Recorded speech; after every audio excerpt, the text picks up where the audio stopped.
Hello everybody, welcome back. It's Jack here, the Rheumatology Physio, and we are going to discuss a clinical case study. So this is for the subscribers of the Substack. So, three main ways you will be accessing this. The first way is probably on YouTube, in which case there'll be a link in the description below if you want to watch the full video. You will get a preview, which will be a few minutes long, to introduce it, and then if you want to go and get the full thing, then go to Substack via the link. If you are on Substack and you are a free subscriber of my page, then you will need to upgrade to get the full experience. I would obviously recommend that.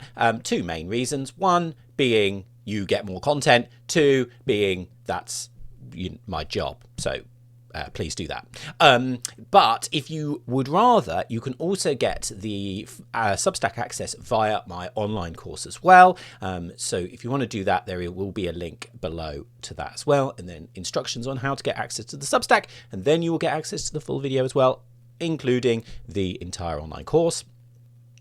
If you are already upgraded on the Substack, continue watching. You're all good.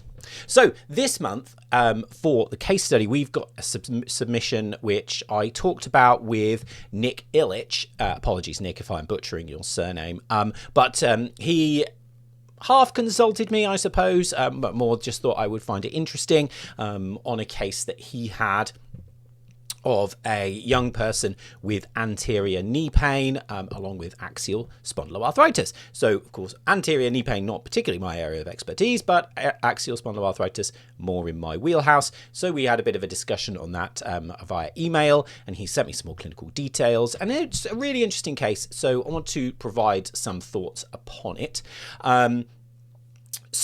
Few things about this. I'm not going to go into all the specifics with regards to this case because they're not entirely necessary. I'm going to use it as a discussion platform to provide some thoughts in general about managing some of these patients. And it's just a very interesting course as to how this has progressed and what Nick's done. And so I'm going to use that as a bit of a framework to have a bit of a wider discussion around that.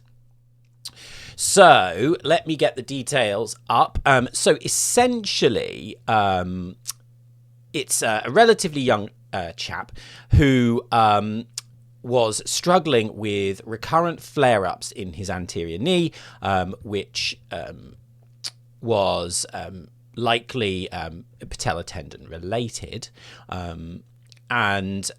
So he initially, it was thought to be an overload issue, but it wasn't really reacting particularly well to in-session changes, and then was quickly flaring up again. So it was really quite irritable. Other interesting components to this, like we say, is a young chap, 18-year-old male, previous diagnosis, non-radiographic axial spondyloarthritis, and pretty strong. So I've actually got some measurements here from Nick. Extension force by dynamometry on the healthy side, or the non-painful side, 108 kilos, and on the painful side, only 50 kilos. So a really significant drop, but also reasonably strong patient. And then he, within session, that was going up quite significantly with isometrics. But then as soon as they tried to increase loads outside of isometrics, then they would flare up the pain and the issues.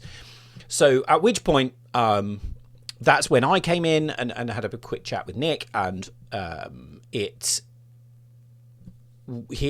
was thought possibly it was related to the non-radiographic axial spondyloarthritis, so a peripheral manifestation affecting the patella tendon. So is it actually a true flare-up of axial spondyloarthritis, or is it aggravated? The inflammatory process there is aggravated, and that's so it's preventing the moving forwards in the treatment program, or prolonging out the issues. So that's kind of what we talked about, and we decided, and Nick decided, that imaging was appropriate and some further review. So that's what he did, and then there was an MRI, which there was something within the patella tendon, so specifically an apparent ganglion or venous variation within the patella tendon. They wanted an ultrasound to clear that up, and then the ultrasound was done relatively quickly afterwards. So there was a moderate patella tendinopathy at both origin and insertion. There was a moderate hyperemia, but no tear, calcifications at the distal insertion, a complex fluid-filled lesion, which is probably what the ganglion was seen on the MRI, likely a cyst, but there was no clear evidence of tearing. And then what was amazing about this was Nick then was able to present the case at a radiology meeting and speak with Pete Maliaras as well, which is, amazing input, absolutely brilliant. And they decided that between everybody that it likely was mechanical in nature, so that cyst was likely being impinged by or being aggravated by the patella and sort of their mechanical compression causing symptoms, but that it was likely aggravated by the axial spondyloarthritis. So this is where this becomes really fascinating, and this is where I want to kind of provide some of my thoughts on this case, really. So I remember I'll never forget teaching. I did a few teaching sessions with Andrew Cuff. We used to do red flags in rheumatology, and we did a combined course, and Andrew would always, in his course, there was this joke that he made, and it was that when you have these chronic conditions, they don't protect you. It's not a shield against getting other problems. So in this case, mechanical problems. Now, in his course, he was talking about red flag presentations, sinister pathology. But in this case, we're talking about mechanical problems. So just because you've got non-radiographical axial spondyloarthritis, it doesn't mean that everything then onwards is caused by that disease process. So this chap then had this cyst within his patella tendon, and it was causing mechanical problems and therefore symptoms.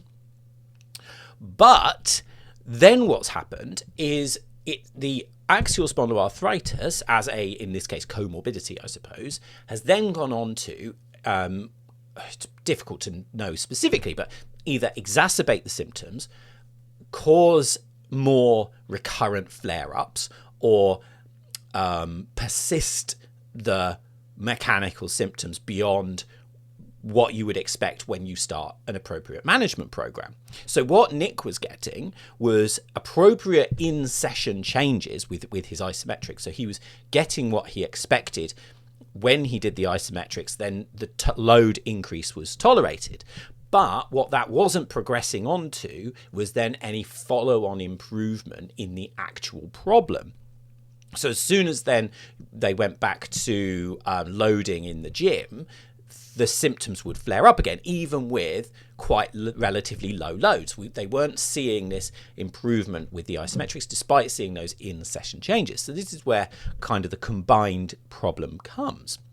So what we can't make any assumptions in these cases. So we can't really assume in the first instance that the patella tendon problem is caused by the axial spondyloarthritis. And then we also can't assume that if it's shown to be a likely mechanical problem, that the axial spondyloarthritic issue is not impacting upon the symptoms, the recovery, and so on. So we have to have then this blended kind of approach.